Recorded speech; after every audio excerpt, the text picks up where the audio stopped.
নমস্কার বন্ধুরা, সর্বাণী রান্নাঘরে আবারও চলে এসেছি নতুন একটা রেসিপি নিয়ে। আর আজকে আমি আপনাদের সঙ্গে শেয়ার করব চায়ের সঙ্গে খাওয়ার জন্য ভীষণ মজার একটা রেসিপি। যেদিন বাড়িতে চায়ের সঙ্গে খাওয়ার জন্য বিস্কুট থাকবে না, আপনারা কিন্তু চা বসিয়ে তৎক্ষণাৎ এই রেসিপিটা বানিয়ে নিতে পারেন। খেতে ভীষণই মজার। আর এই রেসিপিটা বানাতে বিশেষ কিছু উপকরণও লাগবে না।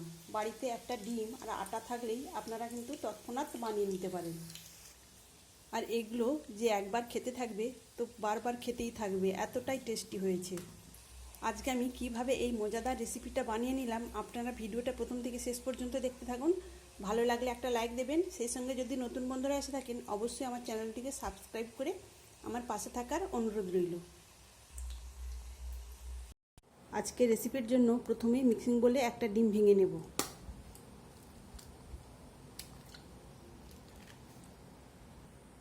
এখন দিয়ে দিলাম বড় চামচের 1 চামচ গুঁড়ো করা চিনি, আবারও হাফ চামচ দিয়ে দিলাম।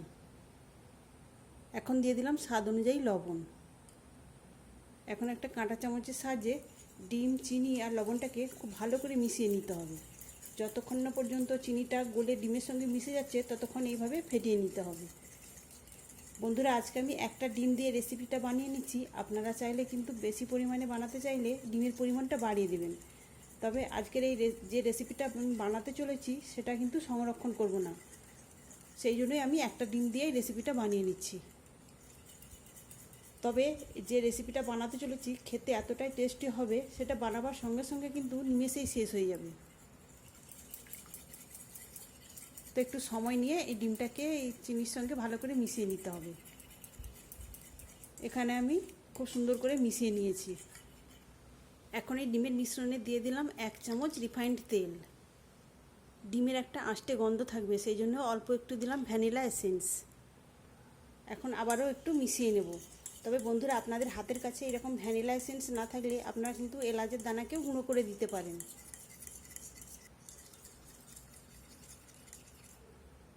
এখন দেওয়ার জন্য নিয়েছি হাফ কাপ দুধ। দুধটাকে জাল করে নিয়েছি, তারপরে ঠান্ডা করা। এখন এই দুধটাকেও ডিমের সঙ্গে ভালো করে মিশিয়ে নিতে হবে। তবে এখানে গরম দুধ দেওয়া যাবে না, যদিও গরম থাকে তবে সেটাকে ঠান্ডা করে নিয়ে তবে এর মধ্যে দিতে হবে। সব কিছু মিশিয়ে নেওয়ার পর প্রথমেই এর মধ্যে দিয়ে দেব 2 চামচ সুজি। এখন দেব আটা, তবে এটা অল্প অল্প করে দিয়ে মাখবো। ডিম আর দুধের মিশ্রণে যতটা পরিমাণ আটা লাগবে সেটা দিয়ে আমি মেখে নেব। প্রথমে এই কাঁটা চামচের সাহায্যে মিশিয়ে নেব। তবে রুটি বা পরোটা তৈরি করার জন্য যেভাবে আমরা আটা ময়দা মেখে থাকি সেই রকমই একটা ডো বানিয়ে নিতে হবে। আবারও আটা দিয়ে দিলাম, দিয়ে এখন এটাকে আবারও ভালো করে মিশিয়ে নেব। মিশিয়ে নেওয়ার পর তারপরে হাত দিয়ে ভালো করে মেখে নেব।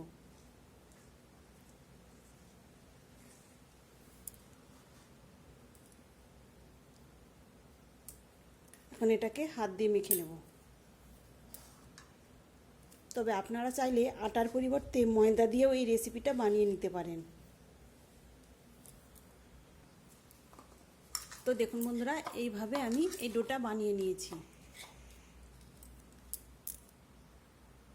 এখন হাতে একটু অল্প করে রিফাইন্ড তেল নিয়েছি, এটাকে খুব ভালো করে মুথে নিতে হবে।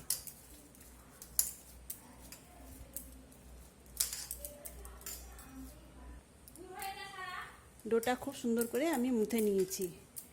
এবার এই ডোটা আমি দুটো ভাগ করে কেটে নেব।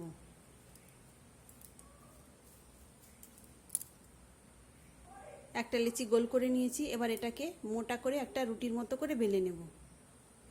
অল্প একটু রিফাইন্ড তেল নিয়েছি, এটাকে আমি রিফাইন্ড তেল দিয়েই বেলে নেব। তবে আপনারা চাইলে আটা ময়দা দিয়েও বেলে নিতে পারেন।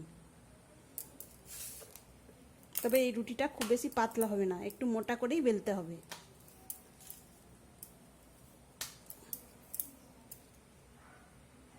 তো দেখুন বন্ধুরা, এইভাবে একটা মোটা রুটি বেলে নিয়েছি।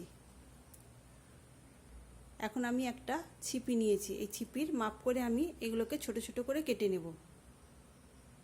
আমি এই আমুল কুলের ছিপিটাই নিয়েছি, আপনারা আপনাদের মতো করে কেটে নেবেন।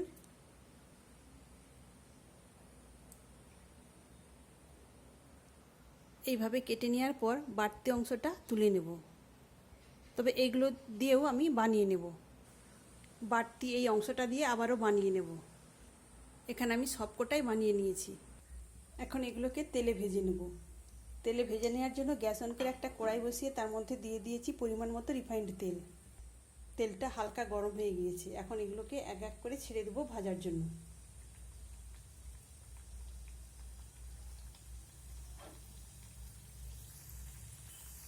তবে বন্ধুরা, এগুলো হাই ফ্লেমে ভাজলে হবে না, তাহলে কিন্তু ওপরটাতে তাড়াতাড়ি কালার আসবে কিন্তু ভেতরটাতে কাঁচা থেকে যাবে। আমি এখানে বেশ কিছু ভাজার জন্য দিয়ে দিয়েছি আর গ্যাসের ফ্লেমটাকে লো টু মিডিয়ামে রেখেছি। এখন এগুলোকে উল্টে পাল্টে ভেজে নিতে হবে। আর বন্ধুরা, আপনাদের যখনই মন চাইবে তখনই কিন্তু এগুলো ভেজে খেতে পারবেন চায়ের সঙ্গে খাওয়ার জন্য। তবে এগুলো সংরক্ষণ করে রাখা যাবে না। আর দেখুন বন্ধুরা, তেলের মধ্যে কতটা ফুলে উঠেছে সবগুলোই। খেতে কিন্তু দুর্দান্ত স্বাদের হয় এগুলো। ছোট বড় সবারই ভীষণ ভালো লাগবে।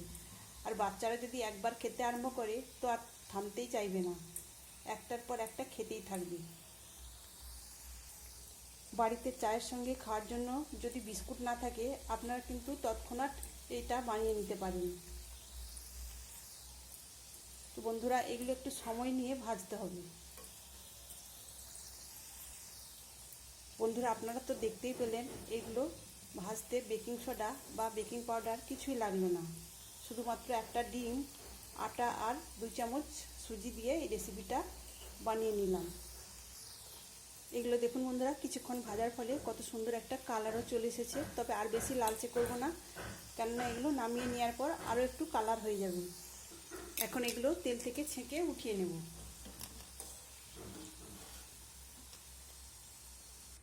তেল থেকে ছেঁকে তুলে নিয়েছে আর দেখুন দেখতে কতটা সুন্দর আর কতটা লোভনীয় হয়েছে। বাকিগুলো একই রকমভাবেই ভেজে নেব। তবে বন্ধুরা, আবারও বলছি, একদম হাই ফ্লেমে ভাজবেন না। গ্যাসের ফ্লেমটাকে লো টু মিডিয়ামে রেখে এগুলো ভেজে নেবেন। আর আপনারা তো দেখতেই পেলেন এগুলো ভাজতে খুব বেশি সময়ও লাগলো না। আপনারা এক পাশে চা বসিয়ে তৎক্ষণাৎ এগুলো বানিয়ে নিতে পারবেন। তাহলে বন্ধুরা, আজকের এই রেসিপি আপনাদের কেমন লাগলো অবশ্যই কমেন্ট করে জানাবেন। আর আপনারা অবশ্যই বাড়িতে চায়ের সঙ্গে খাওয়ানোর জন্য এই রেসিপিটা বানিয়ে নেবেন। তাহলে বন্ধুরা, আজকের মতো আসি। সবাই ভালো থাকবেন, সুস্থ থাকবেন। ধন্যবাদ।